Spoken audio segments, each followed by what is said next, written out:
நிர்வாக ரீதியா கரூர் சம்பவத்துக்கு பிறகு தேர்தலை முன்னிட்டு தாவேக்கள் நடந்திருக்கக்கூடிய மாற்றங்கள் என்ன சொல்லுங்க?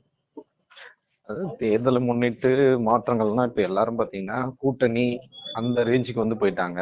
ஆமா ஆமா, ஷீட் ஷேரிங் ரேஞ்சுக்கு வந்து போயிட்டாங்க. ஆனா இன்னும் வெளியிடல. இதுதான் வந்து எல்லா கட்சியிலும் நடந்துட்டு இருக்கு. இது என்னன்னா அவங்க இயல்பா வந்து எலெக்ஷன் வந்து சந்திக்கிற கட்சிகள் இன்னும் சொல்ல போனா பதட்டத்தோட அணுகுறாங்க இந்த எலெக்ஷனை. இதுக்கு முன்னாடி இருந்த எலெக்ஷனை விட இந்த முறை எல்லாரும் பதட்டத்தோட இந்த எலெக்ஷன் வந்து அணுகுறாங்க. அது காரணம் வந்து நம்ம விரும்பினாலும் களத்துல வந்து விஜய் பதட்டத்தை வந்து ஏற்படுத்தி இருக்காரு. ஆனா மித்த பிற கட்சிகளுக்கு, ஆண்ட கட்சிகள், ஆளுநர் நினைக்கிற கட்சிகள், தேசிய கட்சிகள் எல்லாத்துக்கும் பதட்டம் ஏற்படுத்தின விஜய் அவர் ரொம்ப அமைதியா நிசப்தமா இருக்காரு. எந்த வேலைகளும் செய்யல. விஜய வச்சு விஜய் வந்துருவாரு அப்படின்னு சொல்லிட்டு எல்லா கட்சியும் வந்து பரபரப்பா இயங்கிட்டு இருக்காங்க. ஆமா, பரபரப்பே இல்லாத ஒரு அலுவலகம் எங்க இருக்குன்னா பனையூர்ல இருக்கு. அந்த அலுவலகத்துல போனீங்கன்னா எந்த விதமான வேலைகளும் நடக்கல, எந்த விதமான கலந்தாய்வும் நடக்கல. அன்னைக்கு வந்து அந்த இது விருப்ப மனு கொடுக்குற அன்னைக்கு மட்டும் பாத்தீங்கன்னா கூட்டம் வந்து சேர்ந்தாங்க. அதுக்கப்புறம் குறைஞ்சபட்சம் நான் இந்த தொகுதியை கேட்கறேன் அப்படின்னு கூட யாரும் அந்த ஆபீஸ் பக்கம் வர்றதில்ல. இவங்களும் யாரையும் அலோவ் பண்றதும் இல்ல. சோ இது வந்து ஆபத்தானதா பாக்குறேன் நானு. அரசியல்ல வந்து ஆபத்தானதா பாக்குறேன். ஏன்னா வெறும் வந்து விஜய்ன்ற ஒரு பிம்பத்தை வச்சு மட்டுமே ஒரு கட்சியை வந்து வழிநடத்தி போக முடியுமா அப்படின்னா கேள்விக்குறி. அவரும் வரமாட்டாரு, கொள்கையும் பேச மாட்டாரு, பிரச்சனையும் பேச மாட்டாரு. ஆனா ஒரு நெகட்டிவான ஒரு தாட்டை வந்து அவர் வந்து சொல்றாரு. எப்படி சொல்றாருன்னா, விஜய் பேச மாட்டாருன்னா விஜய் பத்தி எல்லாருமே பேசணும், கட்சி தொண்டர்கள் பேசணும், ஊடகங்கள் பேசணும், பொதுமக்கள் பேசணும், எல்லாரும் பேசணும் என்ன பத்தி. ஆனா நான் பேச மாட்டேன்னு சொல்றது ரொம்ப ஆபத்தான ஒரு அரசியலா வந்து பாக்குறேன். இததான் வந்து வலதுசாரி சிந்தனைன்னு நம்ம வந்து சொல்றோம். ஆமா, பிஜேபியிலையும் ஆமா ஆமா, அவங்களே வேலை பாக்குறாங்க. நீங்க வலதுசாரி சிந்தனைன்னு சொல்ற ஆட்களே களத்துல வந்து போட்டி போட்டு நீங்க வந்து வேலை பாக்குறாங்க. அவங்க குத்து விளக்கு பூஜையை கூட விடுறது இல்லையே. ஆமா, எதுக்குமே வர்றதில்ல. இன்னும் ஒருபடி மேல போய் சொல்லணும்னா வந்து சமீபத்தில் நடந்த உங்களுக்கு சேலத்துல அந்த கூட்டத்திலயும் வந்து தொண்டர்கள் சந்திப்புன்னு சொல்றீங்க. நீங்க தான் வந்து டைம் கேக்குறீங்க. 12ல இருந்து 3 மணி நீங்க தான் டைம் கேக்குறீங்க. ஆமா, அந்த டைம் வந்து அலோவ் பண்றாங்க. எஸ்ஓபி வந்து ஃபார்ம் பண்ணிருக்காங்க. அந்த எஸ்ஓபி வந்து 51 நிபந்தனைகள் கொடுத்திருக்காங்க. அந்த பெருவாரியான நிபந்தனைகள் வந்து காத்துல எப்போதும் போல பறக்க விட்டுருக்காங்க. அதுக்கு காவல்துறை ரொம்ப பின் பாயிண்டோட சொன்ன 2 விஷயம் வந்து சொன்னாங்க. அதை கடைபிடிக்கவில்லை. என்ன சொன்னாங்கன்னா, நீங்க இருக்கைகள் போடல, அதே மாதிரி மேல வந்து பந்தல் மாதிரி போடல அப்படின்னு சொன்னதுக்கு சொன்ன காரணம் என்னன்னா, பந்தல் மாதிரி மேல போட்டா அது வந்து நாங்க வந்து அந்த ஷார்ட்ஸ் வந்து எடுக்க முடியாது, விஷுவல்ஸ் வந்து எங்களுக்கு அடிபடும். தொண்டரோட உயிரை விட ஷார்ட்ஸ் தான் முக்கியம் அவங்களுக்கு. ஆமாமா, அவங்களுக்கு அதுதானே முக்கியம். சோ அத வந்து பண்ண முடியாது, எங்களுக்கு ட்ரோன் எல்லாம் பறக்காது அப்படின்னு வந்து சொன்னாங்க. கூட்டம் காட்டணும், கெத்து காட்டணும், மாஸ்க் காட்டணும், அது ஒண்ணுதான் அவங்களுடைய குறிக்கோளா இருக்கு. நீங்க அது தாராளமா காமிச்சிட்டு போங்க, அது பிரச்சனை இல்லை. எந்த விதமான உயிர் சேதாரம் இல்லாம நீங்க நடத்தீங்கன்னா வந்து அதை விட ஹாப்பி யாருமே கிடையாது. எல்லாருமே சந்தோஷப்படுவாங்க. ஆனா அதுல துளியும் கவனம் செலுத்தாம அப்படி நீங்க ஒருவேளை நீங்க அந்த மாதிரிதான் பண்ணணும்னு பிளான் பண்ணீங்கன்னா 5 மணிக்கு நீங்க கூட்டத்தை ஆரம்பிச்சு 7 மணி 8 மணி வரைக்கும் நடக்கலாம். ஏன்னா நம்ம அங்கேயும் நமக்கு வந்து சிக்கல் இருக்கு. சோ வந்து திருச்சி சிவா சொல்ற மாதிரி வந்து 6 மணிக்கு மேல ஆட்டோ ஓடாதான்னு நமக்கு ஒரு கேள்வி இருக்கு. அதை நம்ம விமர்சனத்தை வந்து பார்வையாளர் மத்தியிலேயே நம்ம வந்து வச்சிடறோம். ஏன் வந்து நீங்க வந்து சொகுசு வாகனத்துக்கு எல்லாம் போறீங்க, நீங்க வந்து கேரவன்ல தான் பேச போறீங்க. வந்து சேலத்துல இருந்து சென்னை வர்றது ரொம்ப பெரிய தூரம்லாம் வந்து கிடையாது. நீங்க 10 மணி கூட்டம் முடிச்சா கூட நீங்க வந்துடலாம் சென்னைக்கு இலகுவா திரும்பிடலாம். ஆனா இதெல்லாம் நீங்க வந்து தவிர்க்கிறீங்க. அதுதான் பெரிய சிக்கலா இருக்கு. இன்னொரு தொடர் இப்போ சொல்லுங்க. ஏன் அப்படின்னு நமக்கு ஒரு புரியாத புதிரா இருக்கு ஒண்ணு.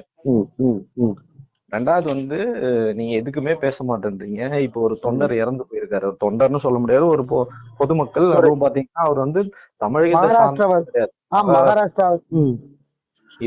37 வயது இளைஞர் இறந்து போயிருக்காரு. இப்ப வரைக்கும் ஒரு அறிக்கை வந்து தாவேகா தரப்புல இருந்தோ விஜய் தரப்புல இருந்தோ வரவே இல்லை. ஒரு அதுதான். ஒரு இரங்கல் செய்தியோ ம். அவங்க இப்ப வரைக்கும் பாடி எடுக்காம இருக்காங்க. இதுலயும் என்ன சொல்றாங்கன்னா திமுகவோட சதின்னு சொல்றது. இப்படியே நீங்க எல்லாத்திலயும் திமுக சதின்னு சொல்லிட்டே நீங்க போனீங்கன்னா திமுக ஆட்சிக்கு வந்துரும். ம். அப்ப நீங்க எப்படி வருவீங்க ஆட்சிக்கு? ம். திமுகவை மட்டுமே குறை சொல்றதுன்னா அது நீங்க பொலிட்டிக்கலா நீங்க வந்து எடுத்து வைக்கலாம். அதுக்கு உங்களுக்கான எல்லா உரிமைகளும் இருக்கு. இருக்கு. ஒரு அரசியல் புதுசா வர அரசியல் கட்சி குறை சொல்லலாம் ஆளுங்கட்சி, அது பிரச்சனை இல்ல. ஆமா, அப்படிதான் சொல்லணும். அதுல வந்து மாற்று கருத்தே இல்ல. ஆனா இதுக்கு இப்ப இதெல்லாம் திமுக பண்ணல, நான் இதெல்லாம் வந்தா பண்ணுவேன்னு நீங்க என்ன சொல்றீங்க? எல்லார் வீட்லயும் ஒரு விஜய் இருக்காரு அப்படின்னு சொல்றதுன்னா, எல்லார் வீட்ல விஜய் இருக்காருன்னா நீங்க அந்த எல்லார் வீட்ல இருக்க விஜய்க்கு நீங்க என்ன பண்ணிருக்கீங்க இது வரைக்கும்? நீங்க எதுவுமே பண்ணல. குறைஞ்சபட்சம் அரசியல் தெளிவாது நீங்க அவங்கள படுத்திருக்கீங்களா? ஸோ அந்த மாதிரி ஒரு சூழல்ல வந்து ஒரு போலியான ஒரு பிம்பத்தை கட்டமைச்சது நான் தான் எல்லாமேன்னு சொல்றது, இது வந்து ஒரு பெரியண்ணன் மனநிலையை தான் நமக்கு வந்து காட்டுது கண்டி. அதே மாதிரி களத்துல வேலை செய்யற அதிமுக ஒண்ணுமே இல்லைன்னு நீங்க எப்படி சொல்ல முடியும்? 31 ஆண்டுகள் தமிழகத்துல வந்து ஆட்சி பண்ணிருக்காங்க. தமிழ்நாடு முழுக்க கவர் பண்ணிட்டு வராரு பிரச்சாரம் மூலமா எடப்பாடி. ஆமா, இன்னைக்கு வந்து ஆளும் கட்சி திமுக இருந்தாலும் எதிர்கட்சியா அதிமுக தான் இன்னைக்கு இருக்காங்க. பலம் பொருந்திய கட்சியா இருக்காங்க. பலம் பொருந்திய கட்சியா இருக்காங்க. 3வது முறையாக ஆட்சி பண்ணுகின்ற பிஜேபியோட வந்து மத்திய அரசாங்கம் பிஜேபியோட என்டிஏ கூட்டணி அமைச்சிருக்காங்க. அப்படி இருக்கும்போது களத்துல வந்து பாஜகன்னு ஒண்ணு இல்லவே இல்லை, அதிமுகன்னு ஒண்ணு இல்லவே இல்லை, நாங்க தான் களத்துல இருக்கோம்னா நீங்க மக்கள் பிரச்சனை என்ன பேசிருக்கீங்க? ஏதாவது ஒரு மக்கள் பிரச்சனை நீங்க பேசினா நீங்க களத்துல இருக்கான்னு சொல்லலாமா? இன்னும் ஒரு படி மேல போய் ஆமா, நமக்கு வந்து இதெல்லாம் வந்து தொடர்ச்சியா விஜய் அவர்கள் செஞ்சுட்டு இருக்காங்க. நீங்க விஜய் கூட்டம்னாலே உயிரிழப்புன்றது சர்வசாதாரணமா கடந்து போயிரும் எல்லாருமே. அதைத்தான் நான் கேட்க வந்தேன். என்னன்னா ஒரு வருஷம் இயற்கை சீற்றத்தால உயிரிழந்தவங்க, மழையினால உயிரிழந்தவங்க, டெங்குனால உயிரிழந்தவங்கன்ற மாதிரி இனி வந்து ஒரு போர்காஸ்ட் வந்து விஜயோடைய தாவேக கூட்டத்தினால உயிரிழந்தவங்கன்ற ஒரு போர்காஸ்ட் வந்து மீடியா ரெடி பண்ணணுமா? அந்த அளவுக்கு தான் நிலைமை போயிட்டு இருக்கா? இதுல இன்னும் வருந்தத்தக்க செய்தி என்னன்னா, இப்ப இதே வந்து அதிமுக கூட்டத்திலயோ திமுக கூட்டத்திலயோ காங்கிரஸ் கூட்டத்திலயோ பிஜேபி கூட்டத்திலயோ ஒருத்தர் போய் இறந்தா அது வந்து மிகப்பெரிய செய்தியா வந்து மாத்தி ஊடகங்கள் அவங்களுக்கு வந்து குத்தி கிழிச்சு அவங்கள நார தொங்க விட்டு கேள்வி கேட்கின்ற ஊடகங்களும் பொதுமக்களும் விஜய் கூட்டத்துல எது நடந்தாலும் வாய் திறந்து பேசுறதே எல்லாம் மௌனமா கடந்து போறாங்க. அன்னைக்கு ஒரு நாள் அது ஒரு செய்தி, அவ்வளவுதான். அப்படி விஜய்க்கு வந்து முக்கியத்துவம் கொடுக்கறதுக்கு விஜய் இந்த நாட்டுக்கு ஏதாவது வந்து பண்ணிருக்காரா அப்படின்னு நீங்க பாத்தீங்கன்னா அதையும் நான் வந்து பார்வையாளர்கள் பக்கமே நான் விட்டுறேன். ஆமா, அதாவது வந்துன்னா நான் எதுக்குமே அப்பாற்பட்டவன், அதாவது வந்து சட்டத்துக்கு உட்பட்டவன் கிடையாது. அதாவது வந்து பாத்தீங்கன்னா நான் வந்து பயங்கரமான வந்து என்ன பண்ணாலும் என்னை யாரும் எதிர்த்து எந்த கேள்வியும் கேட்கக்கூடாது. குறைஞ்சபட்சம் ஊடகங்கள்ல கூட ஒருத்தவங்க வந்து அவருக்கு எதிரான கருத்துக்களை வந்து பதிவிட்டாலோ அவருக்கு எதிரான வந்து நிலைப்பாடு சொன்னாலும் அவர்கள் வந்து குறிவைத்து தாக்கப்படுகிறார்கள். தனிநபர் தாக்குதல், அவர் மனைவி குழந்தைகள் புகைப்படங்களை வந்து வெளியில வந்து மோசமா சித்தரிக்கிறது, அவங்க வந்து தனிப்பட்ட முறையில அவங்கள வந்து தவறா பேசுறத நீங்க வந்து பேசுறீங்கல்ல. அதையே வந்து இப்ப வந்து ஒரு தமிழக பாஜக தலைவர் திரு நயனார் நாகேந்திரன் அவருக்கு ஒரு சர்ச்சைக்குரிய ஒரு கருத்தை சொல்லியிருக்காரு. ஒரு நடிகையோட பெயரை வந்து குறிப்பிட்டு திரு விஜய் அவர்களோட இணைத்து பேசுறாரு. இது வந்து உள்ளபடியே நான் ஒரு அரசியல் விமர்சகரா, விஜயோட பயணப்பட்டவன் தாண்டி ஒரு அரசியல் விமர்சகரா நான் இதை வன்மையா கண்டிக்கிறேன். இது ரொம்ப மோசமான கருத்து, ஆமா. ஏன்னா திரு விஜய் அவர்கள் மேல நீங்க 1000 கருத்துக்களை வந்து வைங்க, அதுக்கு வந்து உங்களுக்கு உரிமை இருக்கு. ஒரு பெண்ணை வந்து நீங்க தொடர்பு படுத்தி பேசுறது, அப்ப பெண் சார்ந்து உங்களோட கருத்து என்ன? அப்ப பெண்கள் வந்து பொது வாழ்க்கையில இருந்தா, பெண்கள் வந்து திரைத்துறையில இருந்தா, பெண்கள் வந்து வெளி உலகத்துல இருந்தா, அப்ப பெண்களை நீங்க இப்படிதான் இழிவா பேசுவீங்களா? இல்ல, அது பிஜேபியில இருக்கிற பெண் தலைவர்களே வெற்றி கொண்டான் பேசாத பேச்சா, இவங்க பேசாத பேச்சான்னு சரிசமப்படுத்துறது, அவர்களை நான் நிறுத்த சொல்கிறேன் மாதிரி பேசுறது எந்த வகையில சரி? ஐயா, வெற்றி கொண்டான் பேசுறது 100க்கு 100 தவறு. அத நம்ம எந்த காலத்திலயும் வந்து ஆதரிக்கல, நியாயப்படுத்தல, அது சரின்னு நம்ம வந்து சொல்லல. அதுக்காக அவங்க செஞ்சது வந்து சரி, நானும் அதை தான் பண்ணுவேன்னு சொல்றது இது எந்த விதமான வந்து இது வந்து ஒரு அறமே கிடையாது. இது கரெக்ட். இன்னைக்கு வரைக்கும் இப்போ நான் எப்ப வரைக்கும் உங்ககிட்ட பேசுறேன் இந்த நொடி வரைக்கும் நான் பாக்குறேன், தாவேகா தரப்புல வந்து ஒரு விளக்கமே வரல. எங்க தலைவரோட அவங்கள வந்து இணைத்து ஏன் பேசுனீங்க, இது வந்து கண்டனக்குரியதுன்னு கூட அவங்களுக்கு சொல்றது தெம்போ திராணியோ இல்லைன்னா நீங்க எப்படி தமிழ்நாட்டில் பெண்களுக்கு பாதுகாப்புன்னு நான் கேக்குறேன். ஆமா. இத நான் வந்து ரொம்ப ஆணித்தரமா நான் வந்து கேட்க வேண்டிய அவசியத்துல நான் இருக்கேன். ஏன்னா நீங்க தான் சொல்றீங்க தமிழ்நாட்டுல பெண்களுக்கு பாதுகாப்பு இல்லைன்னு சொல்றீங்க. பெண்கள் வந்து வந்து வெளியிலேயே வர முடியலன்னு சொல்றீங்க. நான் வந்தா பாதுகாப்புன்னு சொல்றீங்க. உங்க கூடயே வந்து வந்து நடிச்சவங்க, உங்களோட ஆர்டிஸ்ட், உங்க சினிமா துறையில இருக்காங்க. உங்க பேரை இணைச்சு உங்களை வச்சு அவங்களுக்கு வந்து களங்கம் கற்பிக்கிறாங்க. ஆமா ஆமா. அப்போ நீங்க தானே சொல்லணும், அவங்க என்னோட நண்பரு, ஏன் வந்து நீங்க இப்படி பேசுறீங்க, குறைஞ்சபட்சம் இதை கூட உங்களால சொல்றதுக்கு எது உங்களை தடுக்குது? இல்ல, அது கட்சிக்கான இலக்கணமே இல்ல. இப்போ ஒரு தொண்டன் இறக்குறான்னா அவன் இறக்குறதுக்கான ஒரு ஒரு தார்மீக அடிப்படையில ஒரு அறிக்கை வர்றது கிடையாது. தன்னோட சம்பந்தப்பட்ட விஷயங்களுக்கும் பேசுறது கிடையாது. நான் எதுக்குமே பேச மாட்டேன், ஆனா வந்து ஸ்ட்ரைட்டா முதல்வர் நாற்காலியில உட்காருன்றது என்ன மாதிரியான மனநிலை அது? இதுதான், அதுதான் நம்ம வந்து சொல்றோம். இது ரொம்ப ஆபத்தான மனநிலை. இது வந்து மக்களை ரொம்ப அண்டர் எஸ்டிமேட் பண்றாரு. மக்கள் வந்து இன்னைக்கு வந்து படித்து முன்னேறிய ஒரு மாநிலத்தை இவர் வந்து பாத்தீங்கன்னா இன்னும் வந்து பாத்தீங்கன்னா படிக்காத ஒரு மாநிலம், அரசியல் தெரியாத ஒரு மாநிலம், அரசியல் அறிவில்லாதவர்கள் வந்து வெறும் திரை கவர்ச்சியை நம்பி, திரை பம்பத்தை நம்பி என்னோட முகத்தை போட்டுருவாங்கன்னு சொல்றது அப்பட்டமான அயோக்கியத்தனம். இது நீங்க வாங்க, சொல்லுங்க நீங்க சொல்லுங்க. இப்போ தொண்டர்களுடைய அது எப்படி சொல்றதுன்னு தெரியல. அது வந்து ரொம்ப கரெக்ட். அதை வந்து குறிப்பிடுறதுக்கு கூட சரியான டேர்ம் இல்லை. அதை வர அலப்பறன்னு தான் சொல்லி ஆகணும். ஏன்னா நீங்க வந்து இப்ப இன்னைக்கு சமீபத்துல பாத்தீங்கன்னா இலங்கையில வந்து ஒருத்தர் ஸ்டேடியத்துல மேட்ச் நடந்த இடத்துல வந்து தாவைக்கக்கூடிய காமிச்சிருக்காப்ல. திரும்ப அதே இளைஞர் அடுத்த மேட்ச் நடக்கும்போது காட்டுறாரு. நிறைய இடங்கள்ல வந்து வேணும்னே பொதுமக்கள் கூடுற இடங்கள்ல போய் விசில் அடிக்கிறாங்க. அதை இவரும் வந்து என்ன பண்றாரு, முதல்வரே வந்து நைட்டு தூக்கத்துல எழுப்பி கேட்டா கூட வந்து விசிலுக்கு தான் ஓட்டு போடுவேன்றாரு. தொண்டர்கள் மாதிரிதான் இவரும் இருக்காரா, இல்ல வந்து இவங்க இன்டைரக்டா வந்து தொண்டர்களை வந்து இந்த மாதிரி வந்து ஒரு திசை திருப்பிக்கிட்டு அவங்க வந்து ஒரு அலப்பறை பண்றது இதை வந்து அலோவ் பண்றாங்களா? அதாவது என்னன்னு பாத்தீங்கன்னா, ஒரு அரசியல்வாதியா அவர் வந்து இன்னைக்கு வரைக்கும் எங்குமே ரியாக்ட் ஆகவே இல்லை. அவர் வந்து ஃபர்ஸ்ட் அவர் அரசியல்வாதின்னு அவரையே அவர் தன்னைத்தானே நம்பவே இல்லை. அவர் மேலேயே அவருக்கு வந்து நம்பிக்கை இல்லைன்றதுக்கு நிறைய உதாரணம் இருந்தாலும் சமீபத்தில் நடந்த உதாரணத்தை மட்டும் நான் சொல்றேன். தொண்டர்கள் சந்திப்பு அப்படின்னு சொல்லி வந்து சேலத்தில் நடந்த ஒரு கூட்டத்துல அவரோட தொண்டர்கள் 5000 பேர் வந்து கலந்துருக்காங்க.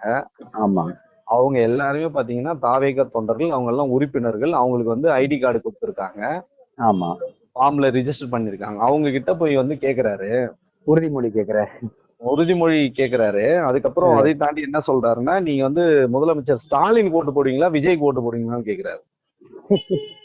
அப்போ உங்களுக்கு வந்து நம்பிக்கை இல்லையா? அங்க வந்திருக்காங்க எல்லாமே தாவேக்கா ஆட்கள் தான் வந்திருக்காங்க. ஆமா, பொதுமக்கள்கிட்ட கேட்டாலும் பரவாயில்ல, வந்துருது எல்லாமே தாவேக்கா தொண்டர்கள். ரொம்ப ரொம்ப அருமையா வந்து சொன்னீங்க. பொதுமக்கள் கிட்டயோ நீங்க ஒரு பொதுக்கூட்டத்திலயோ ஒரு மார்க்கெட்லயோ ஒரு வேற எங்கேயோ நீங்க ஒரு இடத்துல வந்து ஒரு கூட்டம் போட்டு எல்லாரும் வெகுஜன மக்கள் அந்த இடத்துல இருக்காங்க அப்படின்னா நீங்க கேட்கறது நியாயம். உங்க தொண்டர்கள்கிட்டயே நீ வந்து எனக்கு வாக்களிப்பீங்கன்னா அப்ப அவருக்கே நம்பிக்கை இல்லை, அவரோட தொண்டர்களே அவருக்கு வாக்களிக்க மாட்டாங்கன்னு அவர் உறுதியா நம்புறாரு. சரிங்களா? இப்படி நீங்க வந்து ஒரு ஐயப்பாடுல இருக்கிறதுனாலதான் விஜய் அவர்கள் வந்து பெருசா வெளியில வரலன்னு நான் நினைக்கிறேன். ஏன்னா தோல்வி உறுதின்னு அவரே மனதில் தயாராயிட்டாரு. தயாரானதுனாலதான் பாத்தீங்கன்னா 40%, 50%, 30% அவங்களே வந்து பேசுறாங்க. எந்த ஊடகங்களும் இவங்க சொன்ன மாதிரி இந்தியா டுடேவோ வேற எந்த கருத்து கணிப்போ வந்து மறுத்துட்டாங்களே, இந்தியா டுடேவுமே மறுத்திருக்காங்களே. இல்ல நாங்க அப்படி எல்லாம் எதுவும் இது பண்ணல, அது ஒரு இன்டர்னல் சர்வே, அவங்களா ஏதோ ஒண்ணு பண்ணிருக்காங்கன்றதையும் மறுத்து பேசியிருக்காங்க. அதை சொன்னாலும் தான் வந்து சமூக வலைதளங்கள்ல கடிக்க வராங்களே, இல்ல இது வந்து திமுக சதி அப்படின்னு. இதைத்தான் நம்ம வந்து ரொம்ப ஆபத்தான போக்கா நம்ம பாக்குறோம். நான் என்ன சொல்றேன், இன்னைக்கு அரசியல் பண்றதுக்கு உங்களுக்கு பல்வேறு காரணங்கள் இங்க இருக்கு. ஆளுங்கட்சி மேல வந்து உங்களுக்கு வந்து அதிருப்தி இருக்கா, வாங்க போராட்டங்களை முன்னெடுங்க, மக்கள் பிரச்சனையை பேசுங்க. இந்த மாதிரி வாக்குறுதிகளை பிரிண்ட் அவுட் எடுத்துட்டு போங்க, பிரிண்ட் அவுட் எடுத்துட்டு போய் இத்தனை வாக்குறுதிகள் கொடுத்தாங்க, இத்தனை வந்து அவங்க பண்ணலன்னு சொல்லுங்க. இந்த மாதிரி பொலிட்டிக்கலா நீங்க செய்ய வேண்டிய வேலைகள் இவ்வளவு இருக்கு. இன்னும் ஒருபடி நீங்க பொலிட்டிக்கலா செய்ய மாட்டீங்க. சரி, குறைஞ்சபட்சம் அந்த கட்சி வந்து யாரை நம்புதுன்னா பொறுப்பாளர்கள் நம்புது, தொண்டர்கள் நம்புதுன்னா இன்னைக்கு வரைக்கும் இந்த 234 தொகுதிக்கும் பொறுப்பாளர்கள் போடப்படவில்லை. அங்கொன்றும் இங்கொன்றுமாக பொறுப்பாளர்கள் போட்டிருக்காங்க. பகுதி நிர்வாகிகள் போடல, வட்ட நிர்வாகிகள் போடல, மாநில நிர்வாகிகள் வந்து ஒரு 49 அணிகள் போட்டாங்க. அந்த எந்த அணியும் வந்து ஆக்டிவா வேலை செய்யல. இளைஞர் அணின்னு ஒண்ணு இல்லவே இல்லை, மகளிர் அணின்னு ஒண்ணு இல்லவே இல்லை. சோ இந்த மாதிரி எதுவுமே இல்லை. வழக்கறிஞர்னு ஒரு பெயர் அளவுக்கு தான் போட்டாங்களே கண்டி அதுல ஆக்டிவா யாரும் வந்து வேலை செய்யல. இன்னும் சொல்ல போனீங்கன்னா சென்னையில பிரதானமா இருக்கிறதுல சைதாப்பேட்டையில இன்னி வரைக்கும் கட்சி ஆரம்பிச்சு 2 ஆண்டுகள் முடிஞ்சு 3ஆம் ஆண்டு தொடங்கிருச்சு. இன்னைக்கு வரைக்கும் சைதாப்பேட்டைக்கு மாவட்ட செயலாளர் இல்லை. ஒரு முக்கியமான தொகுதி, அது ஆமா தலைநகர்ல முக்கியமான தொகுதி. ஆமா முக்கியமான பகுதி. முன்னாள் முதல்வர் ஐயா கலைஞர் அவர்கள் போட்டியிட்ட தொகுதி. இந்த மாதிரி பல்வேறு சிறப்புகளை கொண்ட ஒரு தொகுதி அது. சோ அந்த மாதிரி நீங்க அடிப்படையில எந்த விதமான வேலைகளும் நான் செய்ய மாட்டேன், மக்கள் பிரச்சனையை பேச மாட்டேன், வந்து கட்சி பிரச்சனையை பேச மாட்டேன், தொண்டர்கள் கிட்ட நான் வந்து இலகுவா பேச மாட்டேன், தொண்டர்கள் வந்து நெருங்க மாட்டேன். ஆனா சமூக வலைதளங்கள் முழுக்க யாரை பத்தி புகழ்ந்து பேசுறாங்கன்னா விஜய் அவர்களை தான் வந்து புகழ்ந்து பேசுறாங்க. ஊடகங்கள் முழுக்க யாருக்காக வந்து இன்னைக்கு வந்து அதிகப்படியான பேசும் பொருளா இருக்காங்கன்னா விஜய் அவர்கள் தான் இருக்காங்க. நீங்க வெளியில போய் யாருக்கிட்டயாவது நீங்க மைக்க போட்டா கூட என்ன சொல்லுவாங்க, விஜய்க்கு தான் ஓட்டு போடுன்னு சொல்லுவாங்க. அப்ப இவ்வளவு பேர் உங்களை எதிர்பார்க்கிற மாதிரி ஒரு நெரேட்டிவ் நீங்க செட் பண்ணிட்டு நீங்க பேசவே மாட்டேன்னா இது நிச்சயமா இது பின்னாடி ஏதோ ஒரு மிகப்பெரிய ஒரு சூழ்ச்சி இருக்கிறதா தான் நாங்க வந்து பாக்குறோம். இது வந்து அரசியல்ல ரொம்ப உற்று நோக்கி கவனிக்க வேண்டிய ஒரு இடமா வந்து இருக்கு. உங்களுக்கு பிஎல்ஓ கிடையாது, பிஎல்ஏ கிடையாது, பூத்ல ஆள்கள் கிடையாது, கட்சி இன்னைக்கு வரைக்கும் கொள்கை என்னன்னு நீங்க சொல்லல, கட்சியோட கோட்பாடுகள் சொல்லல. பாவம் வந்து இணைந்த மூத்த தலைவர்களுக்கு உரிய மரியாதைகள் வந்து கொடுக்கறது இல்ல. எதை பத்தியுமே நீங்க பேசுறது இல்ல. ஆனா நான் தான் இன்னும் 3 மாசத்துல முதலமைச்சர் ஆயிடுன்னு சொல்றது தமிழ்நாட்டுல நடக்கிறதுக்கான சாத்தியம் கிடையவே கிடையாது. இது வேணா நடக்கலாம், இது வந்து வட இந்தியால எங்க வேணாலும் நடக்கலாம், இல்ல இந்தியாவை தாண்டி வேற எந்த ஏதோ நாட்டுல நடக்கலாம்.